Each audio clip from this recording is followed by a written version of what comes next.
Morning and God bless you all. આજે ફરી એકવાર આપણે દેવની હજુરમાં દેવના રાજ્યમાં વધુ કામવાને માટે એકઠા મળી શકીએ એ બધું પુષ્કળનો પુષ્કળ આભાર.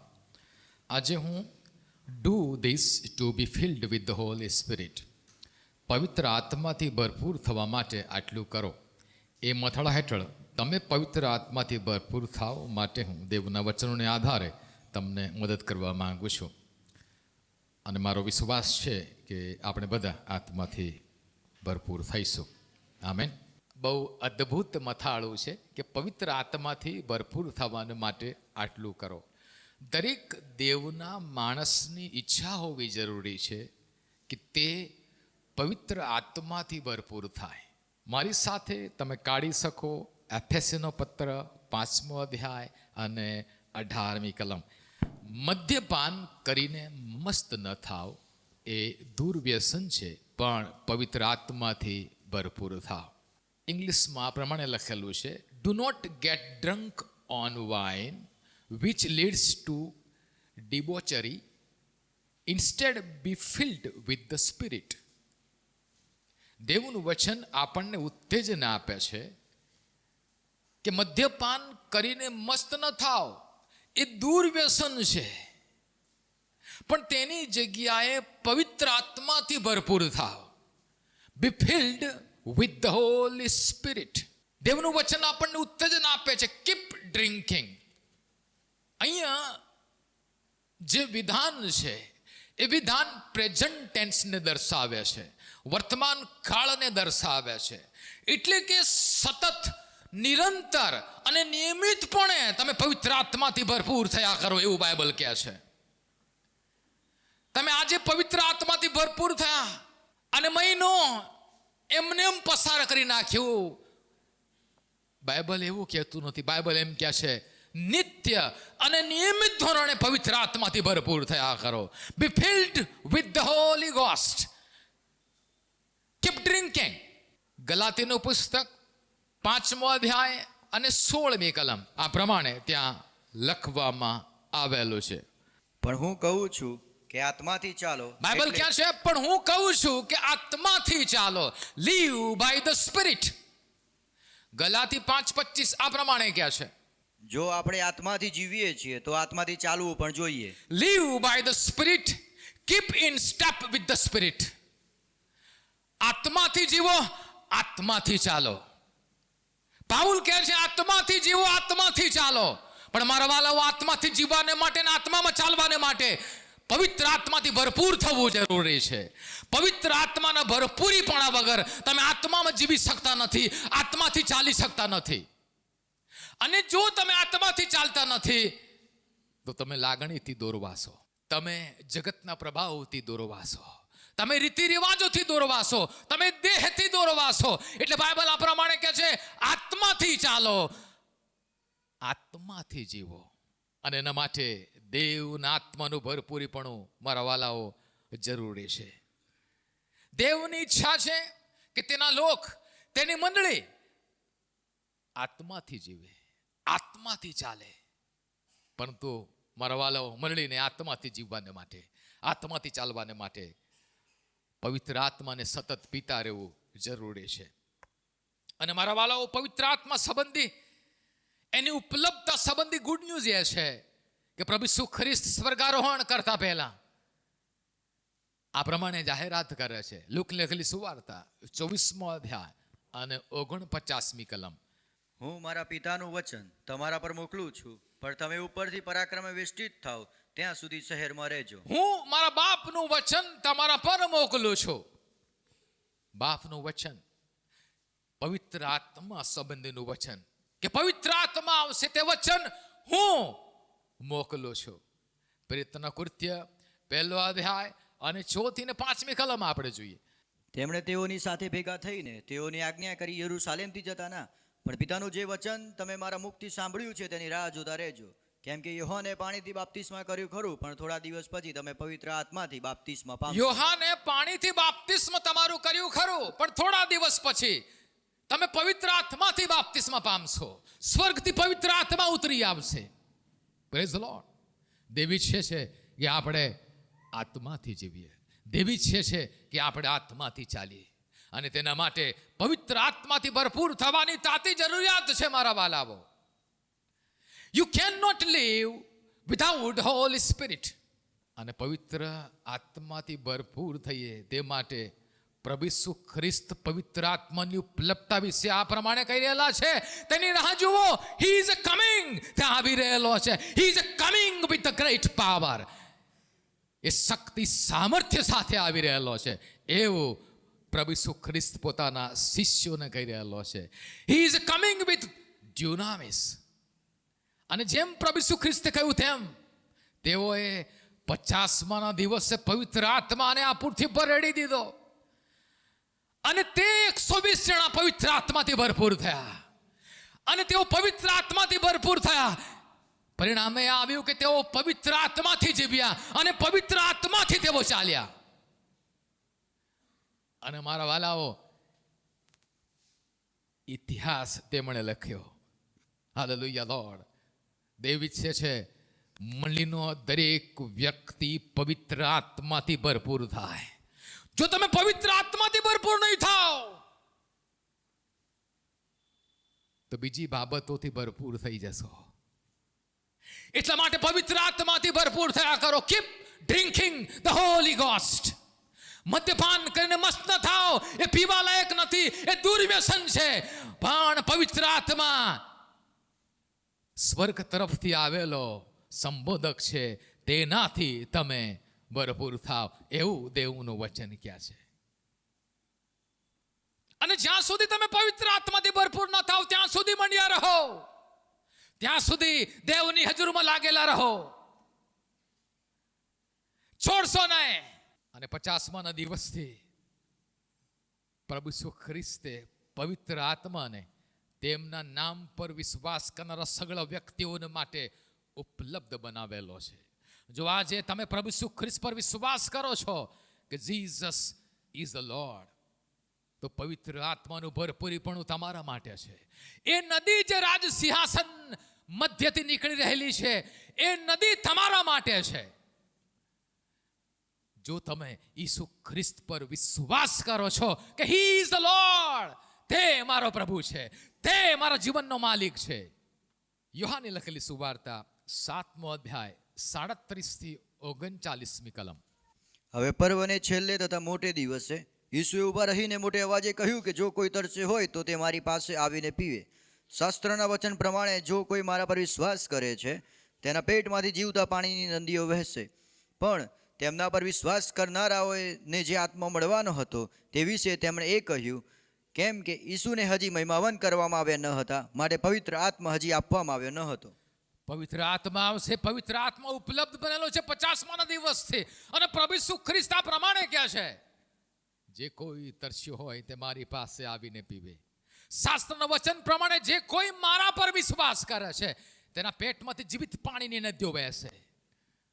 મારા વાલાઓ, પ્રભુ ઈસુ ખ્રિસ્ત જ્યારે આ વિધાન પોકારી રહેલા ત્યારે પર્વનો છેલ્લો દિવસ હતો અને તેઓ શિલોહના ખુંડ ની નજીક ત્યાં પોકારી રહેલા હતા. અને શિલોહના ખુંડમાંથી મારા વાલાઓ યાજકો પાણી લઈ જઈ રહેલા હતા, કેમ કે કસ્ટમ હતી પાણી અને વાઇન એ વેદી પર રેડવામાં આવે. એ કસ્ટમ એટલા માટે હતી, પાણી એટલા માટે લેવામાં આવતું હતું કે દેવ ભરપૂર વરસાદ આપે. અને તેઓ પુનરુત્થાનને યાદ કરતા હતા, એટલે જીવનને યાદ કરતા હતા. અને પ્રભુ ઈસુ ખ્રિસ્ત કહે છે, આઈ એમ ધ લાઈફ. મારી પાસે આવો, હું જીવનની નદીઓ આપીશ, હું ખરું જીવન આપીશ. Keep drinking. પરંતુ મારા બાળકો, પવિત્ર આત્મા તમારા પર આચ્છાદન કરે. પવિત્ર આત્મા તમને પોતાનું રહેઠાણ બનાવે. પવિત્ર આત્મા તમને પોતાનું નિવાસ સ્થાન બનાવે. એની પહેલા મારા વાલાઓ તમારે કંઈક કરવાની આવશ્યકતા છે. કારણ કે પવિત્ર આત્મા એટલે જે આત્મા પવિત્ર છે તે, એટલે એને અનુરૂપ થવાની આવશ્યકતા છે. એ આપણા ઉપર આવીને ઊભો રહે, એ આપણા પર આવીને રહે, આપણે એનાથી ભરપૂર થઈએ એટલા માટે તૈયારી કરવાની આવશ્યકતા છે. જો તમે તૈયાર નથી તો તમે મારા વાલાઓ પવિત્ર આત્માથી ભરપૂર ક્યારે નહીં થાવ. What is required to B done? શું કરવું જરૂરી છે, શું થવું આવશ્યક છે? મારી સાથે તમે કાઢી શકો પ્રેરિતોનું કૃત્ય 3 અધ્યાય 19મી કલમ, એક્સ ચેપ્ટર 3 વર્સ 19. માટે તમે પસ્તાવો કરો ને ફરો, જેથી તમારા પાપ ભૂસી નાખવામાં આવે, અને એમ પ્રભુની હજૂરમાંથી તાજગીના સમયો આવે. બાઇબલ ક્યાં છે? માટે તમે પસ્તાવો કરો અને ફરો, જેથી તમારા પાપ ભૂસી નાખવામાં આવે, અને એમ પ્રભુની હજૂરમાંથી તાજગીના સમયો આવે. Praise lord. પવિત્ર આત્મા તમારા પર આવીને રહે, તમે પવિત્ર આત્માથી ભરપૂર થાવ. એટલા માટે મારા વાલાઓ, પ્રથમ જે કરવાની બાબત છે પસ્તાવો, રિપેન્ટન્સ. અને આ શબ્દ ખ્રિસ્તી લોકો મધ્ય બહુ પ્રચલિત છે. અવારનવાર આ શબ્દ વિશે તમે સાંભળો છો. એટલા માટે આ શબ્દનું મહત્વ ઘણીવાર ખ્રિસ્તી સમાજ સમજતો નથી. પણ હું તમને કહું છું, તમારો પસ્તાવો દેવની હજૂરમાંથી તમારા માટે તાજગીના સમયો લઈ આવે છે, એક રિવાઇવલ લઈ આવે છે, એક જાગૃતિ લઈ આવે છે. પણ શરત છે, પસ્તાવો કરો. તમે જાણો છો પસ્તાવો એટલે શું? પસ્તાવો એટલે પાછા ફરવું. પસ્તાવો એટલે ખોટા માર્ગથી સાચા માર્ગ તરફ વળવું, મનનું બદલાણ. To change the way you thinking.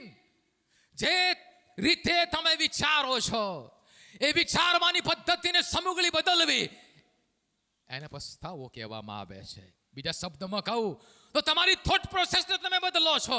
બીજા શબ્દમાં કહું તો તમે તમારી મેન્ટાલિટીને બદલી નાખો છો. એનું નામ છે પસ્તાવો, રીથિંકિંગ. એનું નામ છે પસ્તાવો. જે વિચારધારા દેવના વચનને આધારે નથી, પરંતુ શેતાની અંધકાર દ્વારા અસ્તિત્વમાં આવેલી છે. જગત દ્વારા જે વિચારધારા અમલમાં આવેલી છે, તે વિચારધારાને બદલવી જરૂરી છે. એ માનસિકતાને બદલવી જરૂરી છે. પરંતુ કેવી રીતે, કયા આધારે? Through the word of God. દેવના વચનને આધારે મારા વાલાઓ રીથિંકિંગ કરો કે હું જે વિચારી રહેલો છું, હું જે જીવી રહેલો છું, હું જે કરી રહેલો છું, એ દેવના વચનને આધારે, દેવના ધોરણને આધારે શું બરાબર છે? જો નથી, રીથિંકિંગ, પાછા ફરો ને દેવના વચનને આધારે માનસિકતા કેળવો. અને હું ચોક્કસપણે કહું છું, તમારા પર દેવનો આત્મા ઉતરી પડશે. હાલેલુયા. દોડ પોતાના દેવની હજૂરીમાં મૂકવાની આવશ્યકતા છે, કે જેથી તમે ખરી રીતે પવિત્ર આત્મા દ્વારા, પવિત્ર આત્માના પ્રકાશ દ્વારા પોતાનું મૂલ્યાંકન કરી શકો. અને જ્યાંથી તમને ફરવાની આવશ્યકતા જણાય એ પાસામાં તમે ફરી જાઓ અને દેવના ધોરણમાં પુનઃસ્થાપિત થાવ. એકાદ બે ઉદાહરણ લઈએ જેથી તમે વધારે સમજી શકો. પ્રેરિતોનું કૃત્ય 10મો અધ્યાય એની 9 થી 16 કલમ આપણે વાંચીએ. હવે તેને બીજે દિવસે તેઓ ચાલતા ચાલતા શહેરની પાસે આવી પહોંચ્યા. તેવામાં આશરે બપોરને સમયે પિત્તર પ્રાર્થના કરવાને ઘરે ધાબા પર ચડ્યો. તે ભૂખ્યો થયો અને તેને ખાવાની ઈચ્છા થઈ, પણ તેઓ તૈયાર કરતા હતા એટલામાં તે મૂર્છાગીત થયો. અને આકાશ ખુલ્લું થયેલું તથા એક વાસણ મોટી ચાદરના જેવું તેના 4 ખૂણાથી લટકાવેલું ધરતી પર ઉતરીને આવતું તેણે જોયું. તેમાં પૃથ્વી પરના બધી જાતના ચોપગા તથા પેટે ચાલનારા પ્રાણીઓ તથા આકાશના પક્ષીઓ હતા. ત્યારે એવી વાણી તેના સાંભળવામાં આવી કે પિત્તર ઉઠ, મારીને ખા.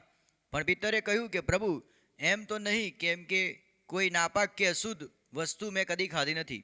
ત્યારે બીજી વાર તેના સાંભળવામાં એવી વાણી આવી કે ઈશ્વરે જેને શુદ્ધ કર્યું છે તેને તું અશુદ્ધ ન ગણ. એમ 3 વાર થયું.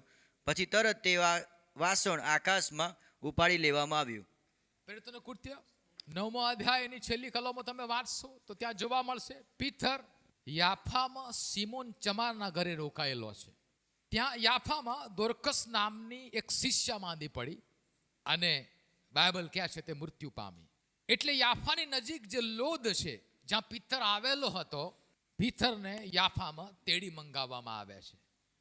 અને પિત્તર પવિત્ર આત્માના પરાક્રમે મુર્દા તરફ ફરીને કહે છે કે તબીતા ઉઠ, અને આ સ્ત્રી સજીવન થાય છે. અને હવે પિત્તર યાફામાં સિમોન ચમારના ઘરે રોકાયેલો છે. દેવના રાજ્યની નજીક આવેલું એક માણસ જેનું નામ છે કનલસ, જે દેવના માટે તરસ્યો છે. બાઇબલ કહે છે કે તે નિત્ય પ્રાર્થના કરતો હતો.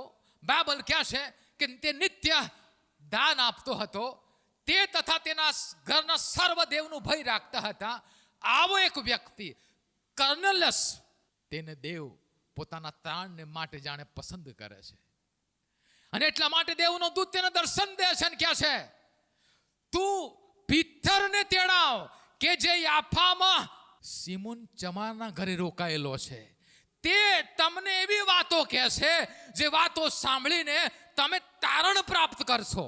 એટલા માટે કર્નેલિયસ મારા વાલાઓ પોતાના 2 ધાર્મિક સિપાહીઓને યાફા મોકલે છે. આ બાજુ કર્નેલિયસના ઘરથી 2 સિપાહીઓ યાફા તરફ જઈ રહેલા છે. અને આ બાજુ મારા વાલાઓ દેવનું આત્મા પિત્તર જોડે વ્યવહાર કરે છે. એની જે માનસિકતા છે, માનસિકતાને બદલવાને માટે દેવ એને સંદર્શન આપે છે. એ ભૂખ્યો હોય છે, મૂર્છાગત થઈ જાય છે અને સંદર્શન જુએ છે. એ જુએ છે આકાશ ખુલ્લું છે અને આકાશમાંથી ચાદરરૂપી વાસણ નીચે ઉતરેલું છે અને એનામાં પૃથ્વીના સગળા ચોપગા પ્રાણીઓ એની અંદર છે. અને યહૂદીની દ્રષ્ટિથી એ પ્રાણીઓમાં કેટલાક શુદ્ધ ને કેટલાક અશુદ્ધ છે. અનેક વાણી સંભળાય છે, ઉઠ મારીને ખા, ઉઠ ને મારીને ખા. તારે પિત્તર આ પ્રમાણે ક્યાં છે? એમ તો નહીં પ્રભુ, કારણ કે આજ સુધી કાંઈ પણ અશુદ્ધ મારામાં ગયું નથી. અને દેવ ક્યાં છે? જેને મેં શુદ્ધ ઠરાયું તેને તું નાપાક ન ગણ. 3 વાર આવું થાય છે અને 3 વાર મારા વાલાઓ પિત્તર ક્યાં છે? સેમ જવાબ આપે છે. અને બાઇબલ ક્યાં છે? એ વાસણ રૂપી ચાદર ફરીથી આકાશમાં ચડી જાય છે. અને એ મૂંઝવણમાં હોય છે કે પ્રભુ શું કહેવા માંગે છે. આ સંદર્શન દ્વારા, આ દેવના વ્યવહાર દ્વારા દેવ મને શું કહેવા માંગે છે. અને એટલામાં પેલા 2 સિપાહીઓ એને શોધતા શોધતા આવે છે. અને દેવનો આત્મા પિત્તરને કહે છે, કંઈ સંદેહ વગર, એટલે કે વિશ્વાસથી તેઓની સાથે જા, કારણ કે મેં તેઓને મોકલ્યા છે, મેં તેઓને તેડ્યા છે. અને ત્યારે મારા વાલાઓ પિત્તર સમજી શક્યો, કારણ કે કર્નેલિયસ તો બીજી કોમનો હતો, યહૂદી નહોતો. એક વિચારધારા સાથે બંધાયેલો હતો કે યહૂદી લોકો પોતાને ઊંચા ગણે, ઊંચી જાતના ગણે, બીજાને ઘરે ન જવો, રોટી બેટીનો વ્યવહાર બીજા સાથે ન થાય. અને તેઓ એવું માનતા હતા કે પ્રભુ ઈસુ ખ્રિસ્ત ફક્ત યહૂદીઓને માટે આવેલા છે. પણ દેવે સંદર્શન દ્વારા એને દેખાડ્યું કે જેને મેં શુદ્ધ કર્યું છે એને તું અશુદ્ધ ન કર. એ લોકો મારા છે, આ દુનિયાના સર્વ લોકો મારા છે. દેવ પક્ષપાતી નથી. જે કોઈ તેના નામ પર વિશ્વાસ કરે છે સર્વને માટે તારણ છે. અને મારા વાલાઓ એ વિચારધારા તૂટે છે અને એ દેવની દોરવણીથી કલશના ઘરે જાય છે. અને આ પ્રમાણે મારા વાલાઓ કહે છે, તમે જો સાંભળશો તો પિત્તરનું કૃત્ય 10મો અધ્યાય અને 28મી કલમ વાંચો. અને તેણે તેઓને કહ્યું કે તમે પોતે જાણો છો કે બીજી પ્રજાના માણસોની સાથે સંબંધ રાખવો અથવા તેને ત્યાં જવું એ યહૂદી માણસને ઉચિત નથી.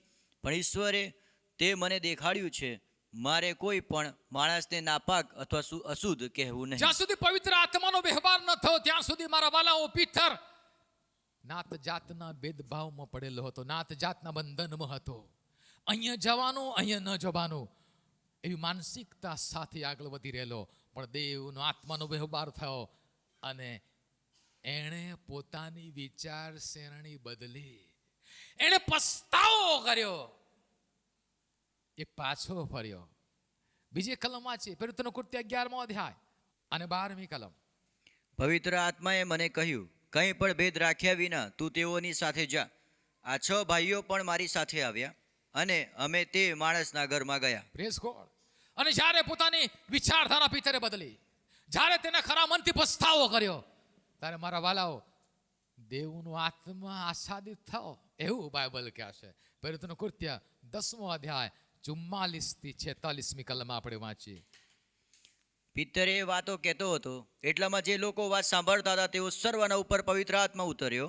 ત્યારે વિદેશીઓ પર પણ પવિત્ર આત્માનું દાન રેડાયું છે એ જોઈને સુન્નતીઓમાંના જે વિશ્વાસ કરનારા પિત્તરની સાથે આવ્યા હતા તેઓ સર્વ વિસ્મય પામ્યા. Praise lord.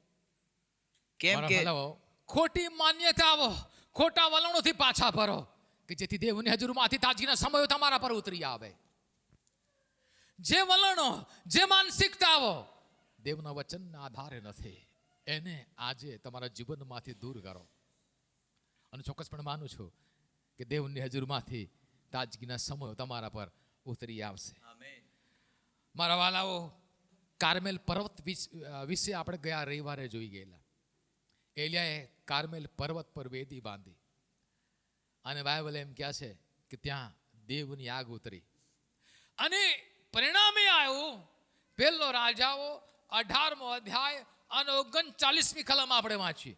સર્વ લોકોએ તે જોયું ત્યારે તેઓ ઊંધા પડ્યા અને તેઓએ કહ્યું, યહોવા એ જ ઈશ્વર છે, યહોવા એ જ ઈશ્વર છે. સર્વ લોકો નતમસ્તક થઈ ગયા અને કબૂલ કર્યું યહોવા એ જ દેવ છે, યહોવા એ જ દેવ છે.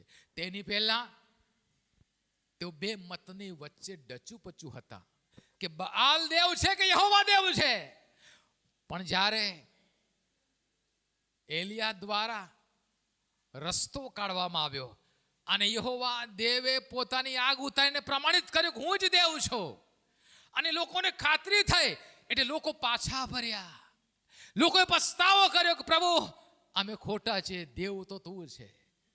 અને જ્યારે મારા વાલા ઇસ્રાયેલ પ્રજા દેવની હજુરમાં પાછી ફરે છે ત્યારે બાઇબલ કહે છે 3.5 વર્ષથી બંધ રખાયેલું આકાશ ઉગડે છે અને ભરપૂર પ્રમાણમાં વરસાદ વરસે છે. Hallelujah lord. જો તમે ઈચ્છો છો કે ભરપૂર રીતે તમારા પર વરસાદ ઉતરે તો હું તમને કહું છું, પાછા ફરો. અને ક્યાંથી પાછા ફરવાની આવશ્યકતા છે એ તમે જાણો છો. દેવનું આત્મા તમને કન્ફર્મ કરે છે કે તમારે આ બાબતમાંથી પાછા ફરવાની આવશ્યકતા છે. એ બાબતમાંથી પાછા ફરો.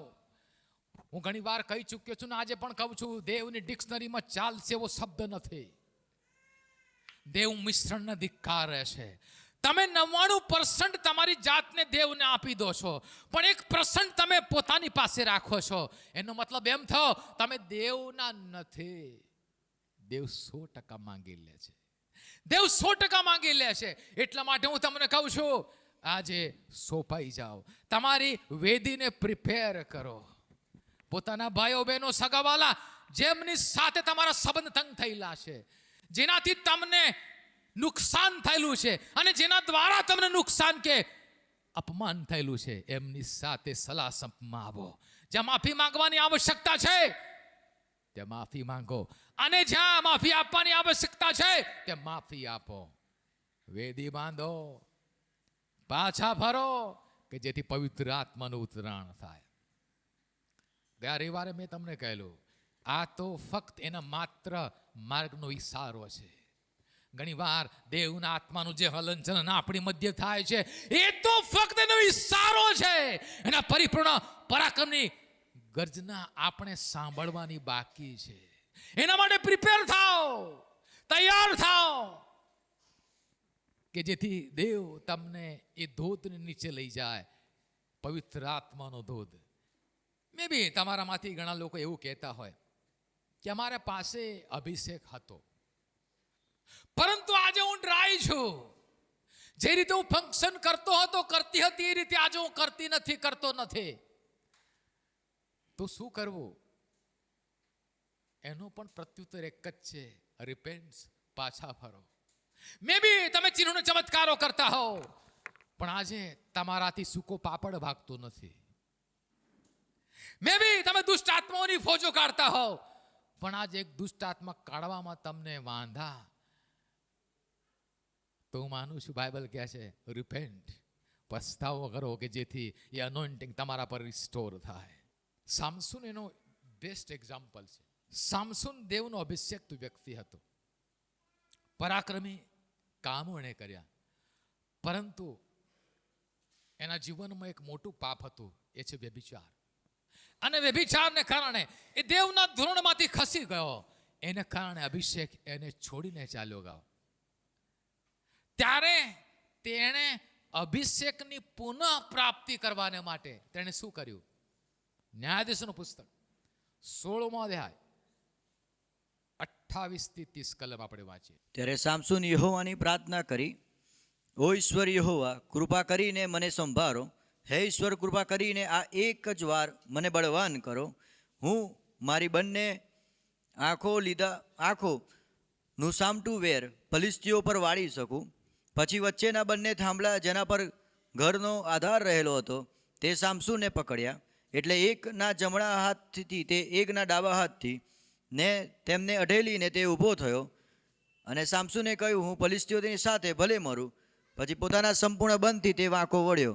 એટલે સરદારો પર તથા તેની અંદરના સર્વ માણસો પર તે ઘર તૂટી પડ્યું. આ પ્રમાણે મરતી વેળાએ જેઓને તેને મારી નાખ્યા તેઓની સંખ્યા તેની હયાતીમાં તેણે મારી નાખેલા માણસો કરતાં વધારે હતી. અહીંયા ફરીથી એકવાર સામસુન અભિષેકની પુનઃ પ્રાપ્તિ કરે છે.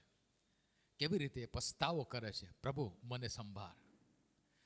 જ્યારે દેવનું માણસ પાપ કરે ને ત્યારે એવી પરિસ્થિતિમાં આવી પડે, એને એવું જ લાગે કે દેવ મને વિસરી ગયા છે. ત્યારે પાછા ફરીને આમ કહેવાની આવશ્યકતા છે, પ્રભુ મને સંભાળ, પ્રભુ મને સંભાળ, અને તારી હજુરમાંથી તાજગીના સમયો મને મોકલી આપ. મને ફરીથી તું બળવાન કર, ફરીથી અભિષેક હું ચાલુ એવું થવા દે. અને દેવ ચોક્કસ એ પ્રમાણે કરશે. પવિત્ર આત્માનું ઉતરાણ તમારા પર થાય એ પહેલા આટલું કરો. એમાં પહેલી બાબત આપણે જોઈ પસ્તાવો, અને બીજી બાબત આપણે જોવા માંગીએ છીએ, add whatever is missing according to God standard. દેવના ધોરણ પ્રમાણે જે ખૂટતું હોય તેને ઉમેરો. એનો મતલબ એમ તો પ્રથમ તમારે જાણવું જરૂરી છે કે દેવનું ધોરણ છે શું, અથવા દેવનું ધોરણ કયું છે. જો તમે દેવના ધોરણમાંથી ખસી ગયેલા છો, અથવા દેવનું જે ધોરણ છે એ બાબતો તમારા જીવનમાંથી દૂર થઈ ગયેલી છે, તો પવિત્ર આત્મા તમારા પર ઉતરશે નહીં. એ ત્યારે જ ઉતરશે કે જ્યારે તમે એ ખૂટતી બાબતોને, ખૂટતી કડીને ફરીથી એડ કરો. પ્રેરિતોનું કૃત્ય બીજા અધ્યાયમાં આપણે જઈએ. બીજો અધ્યાયમાં તમે જોશો તો પવિત્ર આત્માનું ભારે ઉતરાણ થાય છે, રાઈટ? પ્રેરિતોનું કૃત્ય બીજો અધ્યાય 1-4 કલમમાં કહે છે કે પવિત્ર આત્મા ઉતર્યો અને 120 જણા પવિત્ર આત્માથી ભરપૂર થયા અને પવિત્ર આત્મામાં જીવતા થતા, પવિત્ર આત્મામાં ચાલવા લાગ્યા. પરંતુ મારા વાલાઓ, પવિત્ર આત્માથી ભરપૂર થાય તેની પહેલા એ 50માનો દિવસ પવિત્ર આત્માનો દિવસ બને એની પહેલા એમણે કંઈક એવો કર્યો જે આજે આપણે કરવાની આવશ્યકતા છે. પ્રેરિતોનું કૃત્ય 1 અધ્યાય 15 તો 26મી કલમ આપણે ઝડપથી વાંચીએ. તે દિવસોમાં ભાઈઓની વચમાં તે વખતે આશરે 120 માણસો ભેગા થયા. પિતરે ઊભા થઈને કહ્યું કે ભાઈઓ, જેઓને ઈસુને પકડ્યા તેઓને રસ્તો બતાવવા યહૂદા વિશે દાઉદના મુખ દ્વારા પવિત્ર આત્માએ અગાઉથી જે કહ્યું હતું તે શાસ્ત્ર વચન પૂર્ણ થવાની અગત્ય છે. કેમ કે આપણામાં તે ગણાયો હતો અને આ સેવામાં તેને ભાગ મળ્યો હતો. હવે એ માણસે પોતાની દુષ્ટતાના બદલામાં મળેલા દ્રવ્યથી એક ખેતર વેચાતું લીધું અને ઊંધો પડીને તે વચમાંથી ફાટી ગયો અને તેના બધા આંતરડા નીકળી પડ્યા. યરૂશાલેમના સર્વ રહેવાસીઓ તે જાણ્યું. તેથી તે ખેતરનું નામ તેઓની ભાષામાં હકેલદમાં એટલે લોહીનું ખેતર પાડવામાં આવ્યું. કેમ કે ગીત શાસ્ત્રમાં લખેલું છે કે તેની રહેવાની જગ્યા ઉજ્જળ થાય અને તેમાં કોઈ ન વસે, અને તેનું અધ્યક્ષ પદ બીજો લે. માટે યોહાનના બાપ્તિસ્માથી માંડીને પ્રભુ ઈસુને આપણી પાસેથી ઉપર લઈ લેવામાં આવ્યો તે દિવસ સુધી તેણે આપણામાં આવજા કરી. તે સર્વ વખતમાં જે માણસો આપણી સાથે ફરતા હતા તેમાંથી એક જણ આપણી સાથે તેના પુનરુત્થાનની સાક્ષી થવું જોઈએ. ત્યારે યુસુફ, જે બારનાબાસ કહેવાય છે, જેની અટક યુસ્તસ હતી, તે તથા માથિયસ, એ બંનેને તેઓએ રજૂ કર્યા.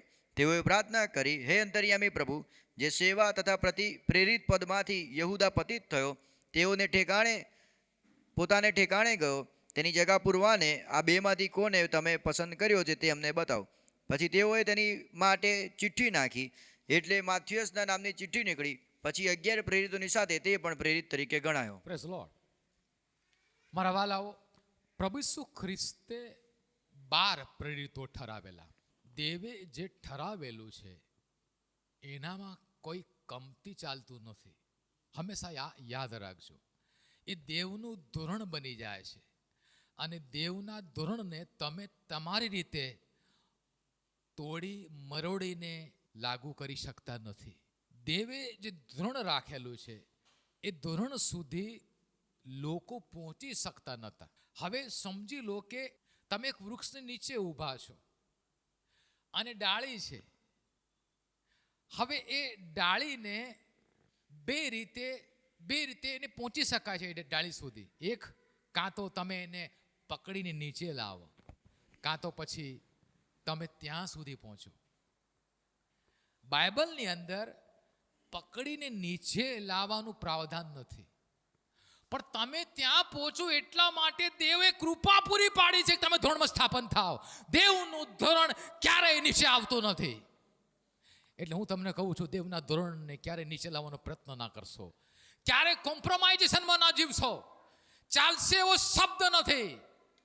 અને ઈસુ ખ્રિસ્તે 12 પ્રેરિતોને ઠરાવેલા. ઘણા શિષ્યો હતા અને ઘણા શિષ્યોમાંથી પ્રભુ ઈસુ ખ્રિસ્તે 12ને પ્રેરિતો કયા. મારી સાથે તમે કાઢી શકો લુક લખેલી સુવાર્તા એનો 6 અધ્યાય 12 અને 13. તે દિવસોમાં તે ઘરેથી નીકળીને કોઈ એક પહાડ પર પ્રાર્થના કરવા ગયો, અને તેમણે ઈશ્વરની પ્રાર્થનામાં આખી રાત કાઢી. દિવસ ઉગ્યો ત્યારે તેમણે પોતાના શિષ્યોને બોલાવીને તેઓમાંથી 12ને પસંદ કર્યા. તેઓને તેમણે પ્રેરિતો પણ કહ્યા. Praise the lord. આ 12 પ્રેરિતોને મિયા, અને આ 12 પ્રેરિતોમાંથી યહૂદા પતિત થયો અને મૃત્યુ પામ્યો. એનું પ્રેરિત પદ ખાલી પડ્યો. હવે એને ભરવાનું છે. જ્યાં સુધી ખૂટતી કડી ના એમણે ઉમેરી, ત્યાં સુધી 50મો દિવસ ના આવ્યો મારા વાલાઓ. એમણે માથિયાસને ઉમેર્યો દેવની આત્માની પ્રેરણાથી. અને પ્રેરિતોના કૃત્યોનો બીજો અધ્યાય જે ઇતિહાસ છે, એ ટ્રીમેન્ડસ પાવર તમને ત્યાં જોવા મળે છે. હવે તમને વિચાર થાય કે આ 12નો આંકડો છે શું? એ દેવની પ્રજાને, દેવના લોકોને રિપ્રેઝેન્ટ કરે છે. 12નો આંકડો દેવના લોકોને પ્રેઝન્ટ કરે છે. 12 ધેટ્સ મીન દેવના સઘળા લોકો જે ઈસુ ખ્રિસ્ત પર વિશ્વાસ કરે છે. ઇઝરાયલના 12 કુળો હતા. પ્રકટીકરણના પુસ્તકમાં તમે જોશો તો બાઇબલ આ પ્રમાણે પ્રકટીકરણ 7:4 કહે છે કે મુદ્રાંકિત થયેલા લોકોની સંખ્યા જ્યાં સુધી પરિપૂર્ણ ન થાય, એટલે કે 1,44,000 દેવના લોકો. 1,44,000 તમે એને 12 × 12 કરશો તો 144 મળશે. દેવના લોકોની વાત છે. અને પ્રેરિતો મારા વાલાઓ 12 એટલા માટે છે કે દેવના લોકોને, સમક્ષ દેવના લોકોને રિપ્રેઝન્ટ દેવની આગળ કરે. અને એટલા માટે 12નો આંકડો જરૂરી છે. એટલા માટે તેઓ ખૂટતી કડી ઉમેરે. હું તમને કહું છું, આજે જો તમે દેવના ધોરણમાંથી ખસી ગયેલા છો, કંઈક ખૂટી ગયું છે, કંઈક તમારામાંથી ચાલી ગયેલું છે, તેને તે ફરીથી પુનઃસ્થાપિત કરો. 2100 વર્ષના ખ્રિસ્તી ઇતિહાસને તમે જ્યારે જોશો, એનો અભ્યાસ કરશો, ત્યારે શરૂઆતની જે સ્થિતિ હતી પ્રથમ સદીની મંડળી પાસે પોતાનું એક સ્પષ્ટ દર્શન હતું કે અમારે પૃથ્વીના છેડા સુધી પહોંચવું છે. અને એ સ્પષ્ટ દર્શન સમજતી એટલું જ નહીં, પણ તેઓ કાર્યરત હતા. કરારની જીવનશૈલી તેઓ જીવી રહેલા હતા. પ્રબોધવાણી એમના માટે એક ભાગ હતો. પ્રબોધને તેઓ તુચ્છ ગણતા ન હતા. પ્રબોધ પ્રમાણે તેઓ જીવી રહેલા હતા. પ્રેરિતો અને પ્રબોધકોના પાયા પર તેઓ બંધાયેલા હતા. આવી મંડળીમાં મારા વાલાઓ ધીરે ધીરે ધીરે જે દેવનું જે ધોરણ હતું એ ધોરણ ખસી જવા માંડ્યો. બાળકોના બાપ્તિસ્મા આવ્યા. પ્રેરિતના સ્થાને બિશપના સ્થાને પોપ આવ્યા. દેવે જે ઠરાવેલું છે, ઠરાવેલું માણસ જાતે મારા વાલાઓ કાઢી નાખ્યું. પ્રબોધને તુચ્છ ગણવામાં આવ્યો. પણ પ્રેઝ ધ લોર્ડ 16મી સદીથી દેવે ફરીથી મંડળીને રિસ્ટોર કરી, ફરીથી ધોરણમાં લાવ્યા. દેવ એ વિશ્વાસનું પ્રકટીકરણ હોય, કે આત્માનું પ્રકટીકરણ હોય, કે કેરિસ્મેટિક ગ્રુપનું પ્રકટીકરણ હોય, પણ દેવે સગળું પુનઃસ્થાપિત કર્યું. આજે આપણે પ્રેરિતો અને પ્રબોધકોના પાયા પર બંધાયેલા છીએ. આપણે પ્રોફેટિક પીપલ છીએ. આપણે પ્રબોધને માનનારા માણસો છીએ. આપણે કરારમાં જીવનારા માણસો છીએ. આપણે ધોરણમાં સ્થાપન થઈ રહેલા છે. We believe in apostolic church. આપણે પ્રેરિતના મૂલ્યના આધારે જીવીએ છીએ. પ્રેરિતના દર્શનમાં જીવીએ છીએ. એટલા માટે મારા વાલાઓ ઘણી એવી બાબતો છે જે બાબતો માંથી ઘણી વાર ઘણા કુટુંબો, ઘણા લોકો ખસી જાય છે. દશાંશ આપવાની બાબત હોય, એ મારા વાલાઓ પ્રેરિતનું ધોરણ છે. એ દેવનું ધોરણ છે. વિશ્વાસનું લગ્ન વિશ્વાસી જોડે ન થાય, એ ધોરણ છે મારા વાલાઓ. એ ધોરણને જાળવી રાખો. હું જુવાનોને કહું છું, ક્યારે લગ્ન અવિશ્વાસ જોડે ના કરશો. જે ઈસુ ખ્રિસ્ત પર વિશ્વાસ કરે છે એવા ની પસંદગી કરજો. એ આપણું ધોરણ છે મારા વાલાઓ. નહીં તો તમે ભવિષ્યમાં પ્રોબ્લેમ ક્રિએટ કરશો, સંઘર્ષમાં આવશો. ડાયવર્સ ને મંડળીઓમાં સ્થાન હોતું નથી. એ આપણું ધોરણ છે મારા વાલાઓ. અને ઘણી વાર આપણે ધોરણમાંથી જાણે ખસી જઈએ છીએ. અરે દેવનો આત્મા છોડીને ચાલ્યો જાય છે. હું તમને કહું છે, ધોરણને સ્વીકારો. આપણે ઉપવાસમાં માનીએ છીએ, આપણે કરારમાં માનીએ છીએ. ઉપવાસ આપણા જીવન દ્વારા દેખાવો જરૂરી છે. કરાર આપણા જીવન દ્વારા દેખાવો